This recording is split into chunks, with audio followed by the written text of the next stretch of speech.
बिस्मिल्लाह सलातु वस्सलामु अला रसूलिल्लाह सलातun व सलामुन अलैका सय्यदी या रसूलल्लाह व अला आलिका व अस्हाबिका सय्यदी या हबीबल्लाह। जमी उलमाए किराम, सना खानान रसूल करीम सल्लल्लाहु अलैहि वसल्लम और जमी हाज़रीन व सामईन, आज हम सब खतीब इस्लाम बिरादर मुकर्रम हज़रत क़िबला मुफ्ती मसूद हुसैन क़ादरी साहिब दामद बरकातुहुल आलिया के लख्ते जिगर मोहम्मद इब्राहीम के नाज़राए कुरान मजीद की तकमील की इस तकरीब में हाज़िर खिदमत हैं। अल्लाह ताला हम सब की हाज़िरी को अपनी बारगाह में और अपने महबूब की बारगाह में कबूल व मंजूर फरमाए। इलाके भर के मुअज़्ज़िज़ीन और उलमाए किराम तशरीफ़ फरमा है और मेरी फिराज बख्ती है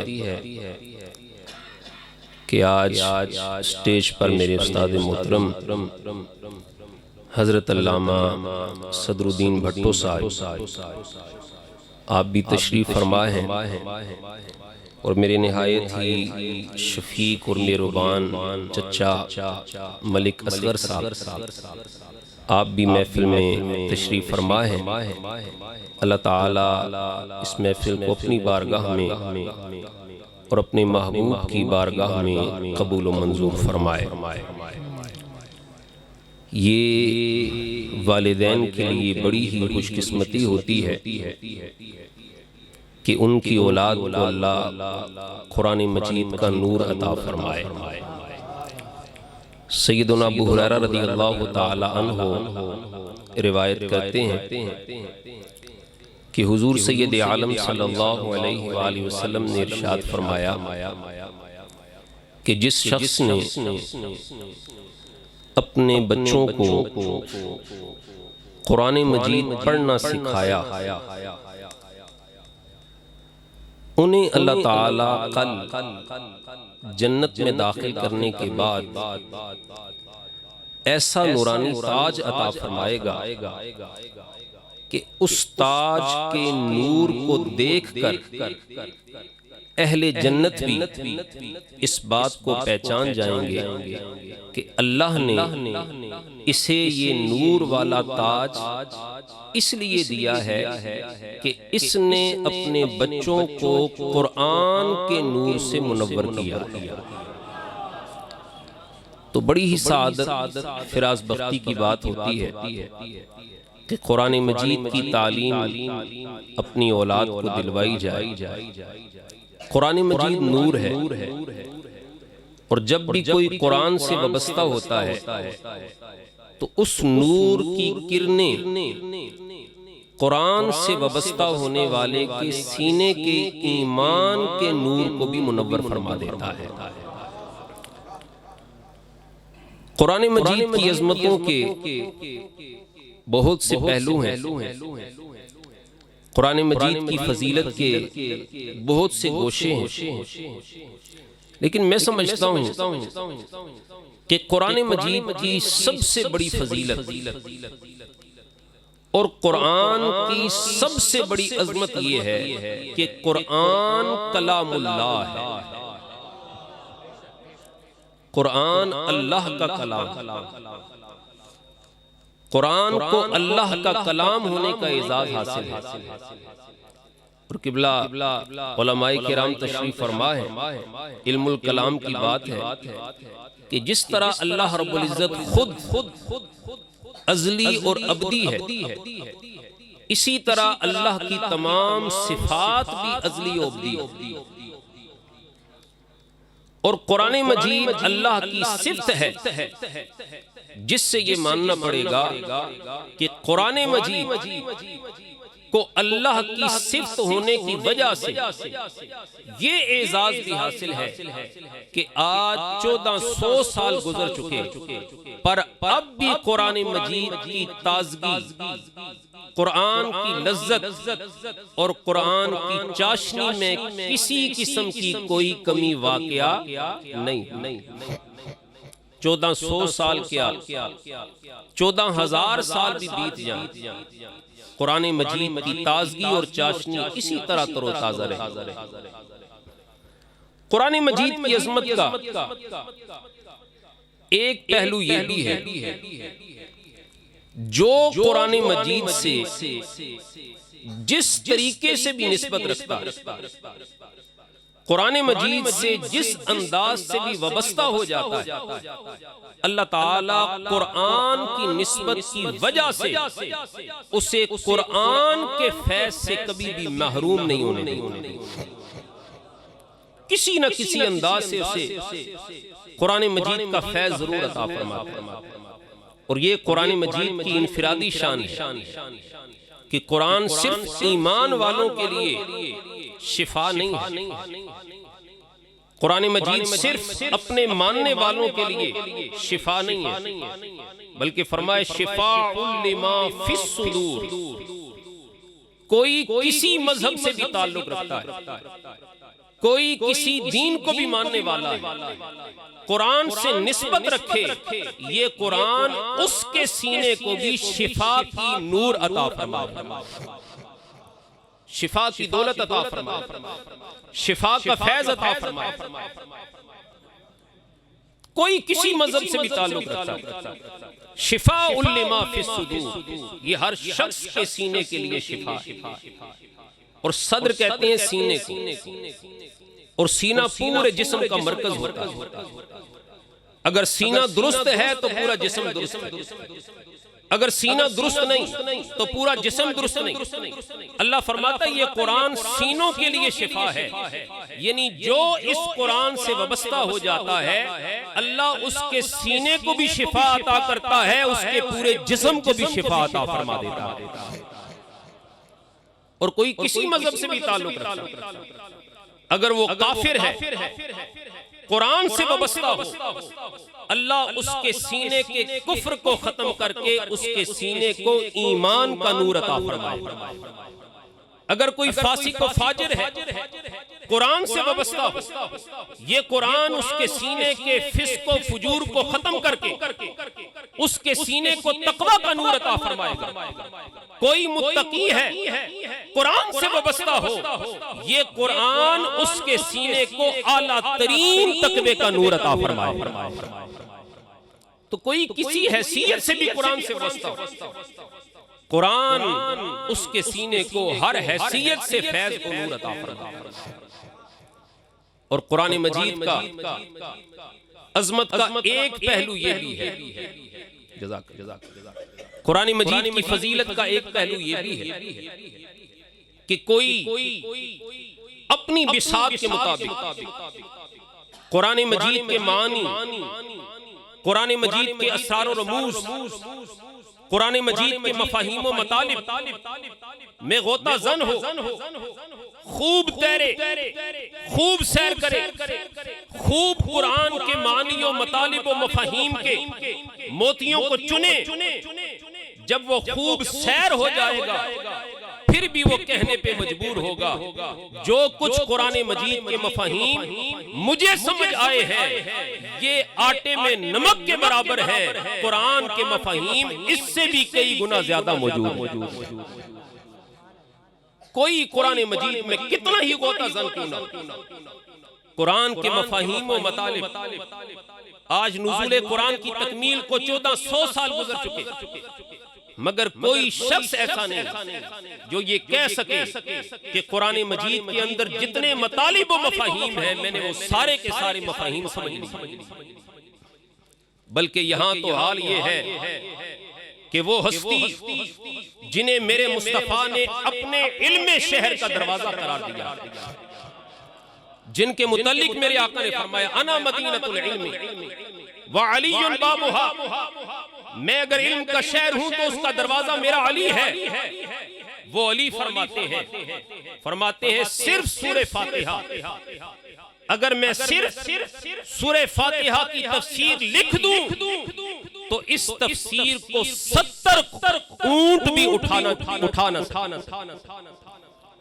अगर 70 ऊंट भी उठाना चाहें तो वो ना उठा।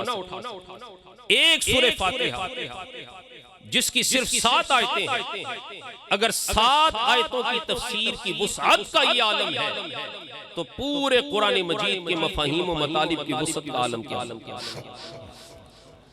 मौला कायनात मौला अली रज़ी अल्लाह तआला अन्हु का ये जो फरमान, मैंने अर्ज किया कि मौला अली फरमाते हैं मैं अगर सूरह फातिहा की तफसीर करूं तो 70 ऊंट उस तफसीर को उठाएं।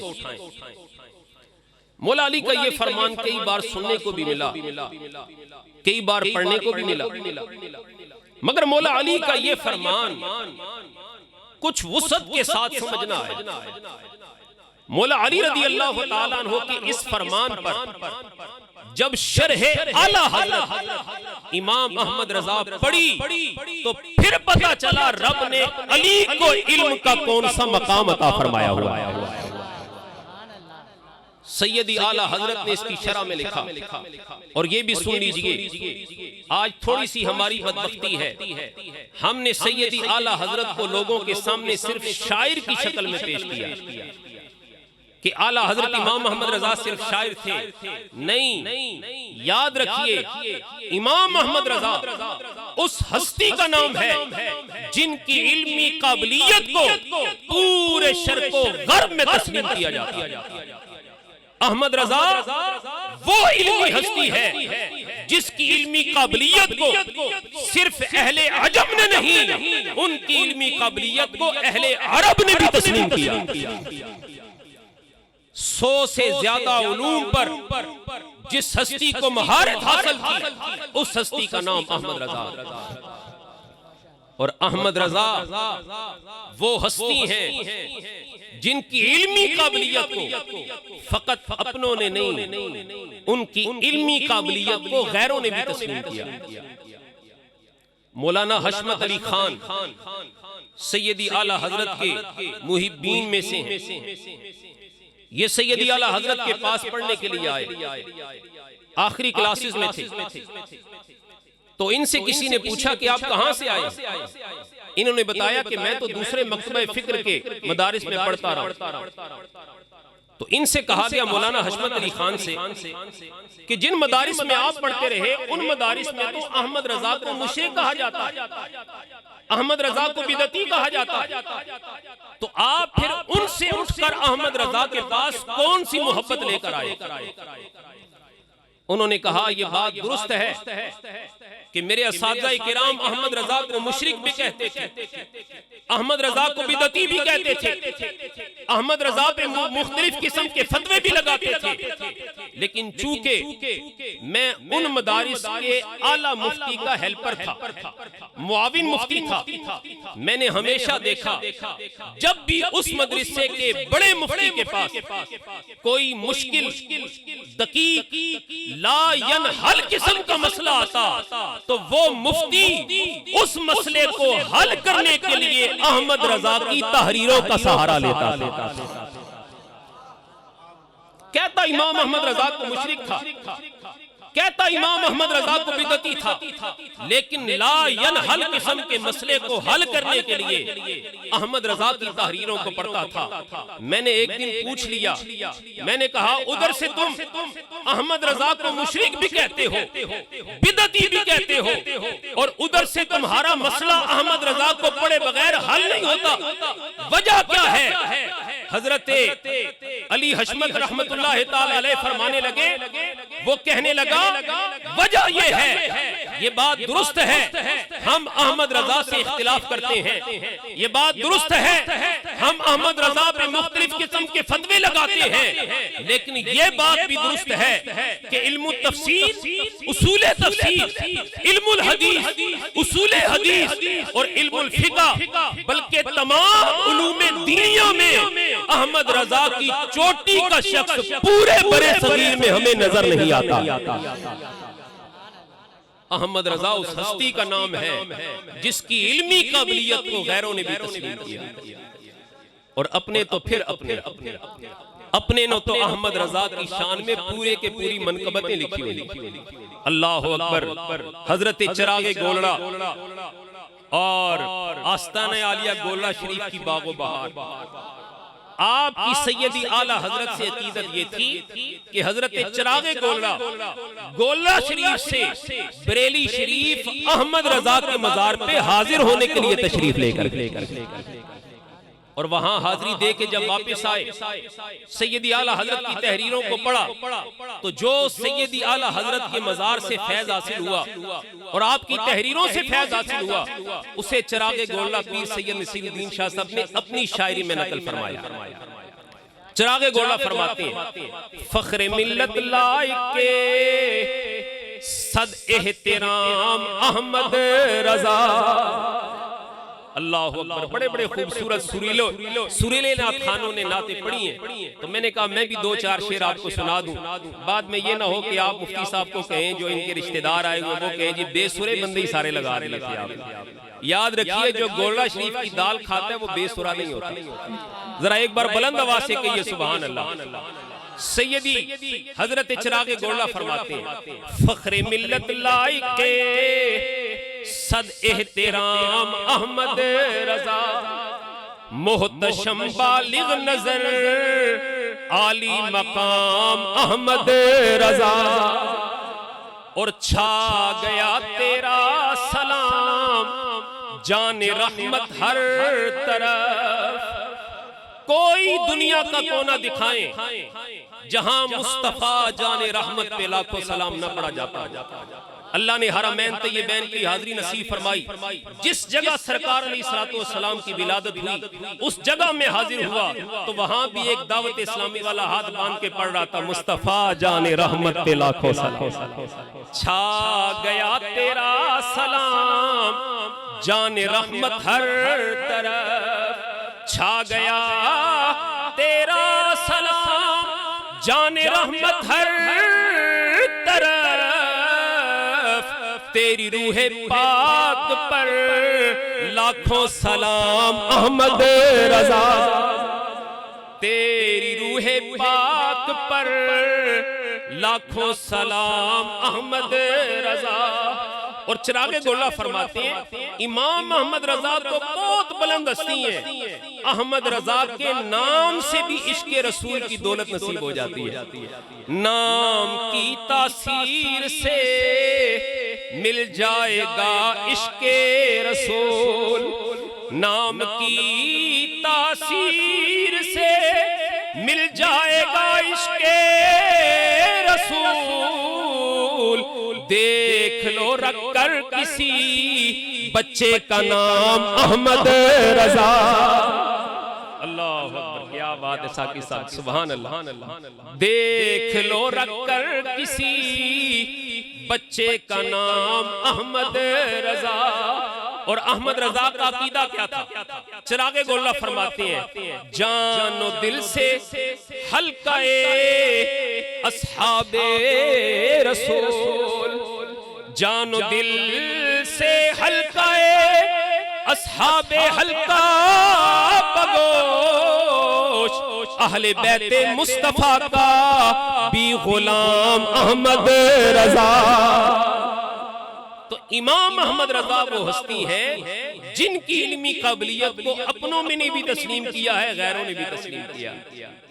वो सैयदी आला हजरत मौलाए कायनात मौला अली रज़ी अल्लाह तआला अन्हु के इस फरमान कि अगर मैं सूरह फातिहा की तफसीर लिखूं तो 70 ऊंट उसको उठाएं। इसकी तशरीह करते हुए फरमाते हैं, लोगों गौर करो, एक मन के अंदर कितने अज्जा होते हैं और एक ऊंट कितने मन उठाता है, और फिर 70 ऊंट कितने मन वजन उठाते हैं। सैयदी आला हजरत फरमाते हैं, मेरा नाकिसा तज्जिया ये है कि हजरत अली फरमाते हैं मैं सूरह फातिहा की तफसीर करूं तो 70 ऊंट उठा के उसे चले। आपके फरमान का मतलब ये है कि मैं अगर सूरह फातिहा की तफसीर करूं तो 25 लाख इल्मी नुक्ते निकाल कर हुजूर की उम्मत को अता फरमा सकता। 25 लाख अज्जा निकाल कर हुजूर की उम्मत को दिखा सकता हूं। ये है इल्म मौलाए कायनात मौला अली का। ये इल्म मौलाए कायनात मौला अली का।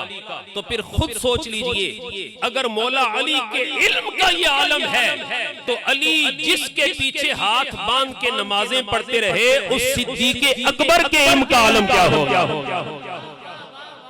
उस सिद्दीक़े अकबर के इल्म का आलम क्या होगा? और ये बात मैं सिर्फ ज़ौक़ के लिए नहीं कर रहा, तमाम सहाबाए किराम ने कुरान मजीद के सबसे बड़े आलिम सैयदना सिद्दीक़े अकबर। मैं 2 हदीसें आपके सामने रखकर बात मुकम्मल करता हूं।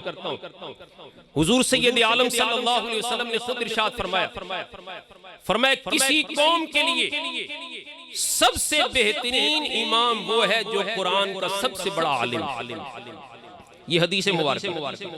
किसी कौम के लिए बेहतरीन इमाम वो है जो कुरान का सबसे बड़ा आलिम है। इधर हुजूर ये फरमाते हैं, उधर मेरे आका सल्लल्लाहु अलैहि वसल्लम ने कई मर्तबा इरशाद फरमाया मुरू अबा बकर फलयुसल्ली बिन्नास। फरमाया जाओ मेरे यार अबू बकर सिद्दीक को कहो कि मेरे मुसल्ले पे खड़े होकर मेरे सहाबा को नमाजें पढ़ाए। मेरे मुसल्ले पे खड़े होकर मेरे सहाबा को नमाजें पढ़ाए। और आपके इल्म में इजाफे के लिए मैं अर्ज कर दूं, सैयदना सिद्दीक़ अकबर वो हस्ती हैं जिन्होंने रसूलुल्लाह की ज़ाहिरी हयात में रसूलुल्लाह के मुसल्ले पे खड़े होकर सहाबाए किराम को 17 नमाजें पढ़ाई। इधर आका फरमाते हैं बेहतरीन इमाम वो है जो कुरान का सबसे बड़ा आलिम है। उधर मेरे आका फरमाते हैं सिद्दीक़ अकबर को कहो कि मेरे मुसल्ले पे खड़े होकर नमाज पढ़ाए। गोया मेरे आका ने बता दिया सारे सहाबाए किराम इल्म और हिकमत के बुलंद तरीन रोशन तरीन सितारे हैं, लेकिन तमाम सहाबाए किराम में कुरान के सबसे बड़े आलिम सैयदना सिद्दीक़ अकबर सैयदना सिद्दीक़ अकबर है। और सैयदना सिद्दीक़ अकबर रज़ियल्लाहु ताला अन्हु को बेशुमार में से एक एजाज ये भी हासिल है कि हजरत सैयदना सिद्दीक़ अकबर रज़ियल्लाहु ताला अन्हु का मुबारक रोजा आज भी मुस्तफ़ा के पहलू में। किसी ने हजरत इमाम ज़ैनुल आबिदीन खूने हुसैन उनसे पूछा कि सैयदना सिद्दीक़ अकबर का मुस्तफ़ा के नजदीक मकाम क्या है? तो हजरत इमाम ज़ैनुल आबिदीन ने फरमाया सिद्दीक़ अकबर का मुस्तफ़ा की नजर में मकाम के लिए इतना काफी है कि मुस्तफ़ा ने आज भी सिद्दीक़ अकबर को अपने साथ सुलाया हुआ है। आज भी अपने साथ सुलाया हुआ है। वो किसी पंजाबी वाले ने बड़ी प्यारी बात कही है, कोई दूजा सिद्दीक आवे ते वेखा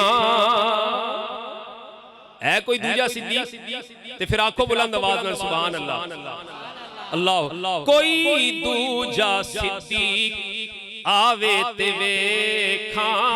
आप भी पढ़ सकते हैं, इजाजत है आपको, कोई पाबंदी नहीं है। कोई दूजा सिद्दीक अल्लाह, कोई दूजा सिद्दीक आवे। सैयद अब्दुल वाहिद बलग्रामी ने सबा सनाबिन में ये बात लिखी है कि कायनात में मुस्तफ़ा जैसा पीर कोई नहीं और अबू बकर जैसा मुरीद कोई नहीं। कोई दूजा सिद्दीक आवे ते वे, कोई रुतबाए गार नू पावे ते वेखा। कौन सिद्दीक़ अकबर? नबी दी नबूवत दा ओ पहला गवाए, नबी दी ते उसते अज भी निगाए, नबी दी ते ओदी एक आराम गाए, ओनू कोई ओथों उठावे तेरे खा। कोई दूजा सिद्दीक आवे तेरे। अल्लाहु अकबर। हम अहले सुन्नत का ये नजरिया और अकीदा है। अल्हम्दुलिल्लाह हम सरकार अलैहिस्सलाम की तमाम निस्बतों का एहतराम करते हैं। कुरान को भी निस्बत है मेरे मुस्तफ़ा के सीने से, और सहाबा और अहले बैत को भी निस्बत है मुस्तफ़ा करीम सल्लल्लाहु अलैहि वसल्लम से। और यही अहले मोहब्बत का अकीदा और नजरिया है कि सरकार की तमाम निस्बतों का एहतराम किया जाए। लोग तो सुन रहे थे बड़े शौक से, हम ही सो गए दास्तां कहते कहते। जज़ाकल्लाहु खैरन।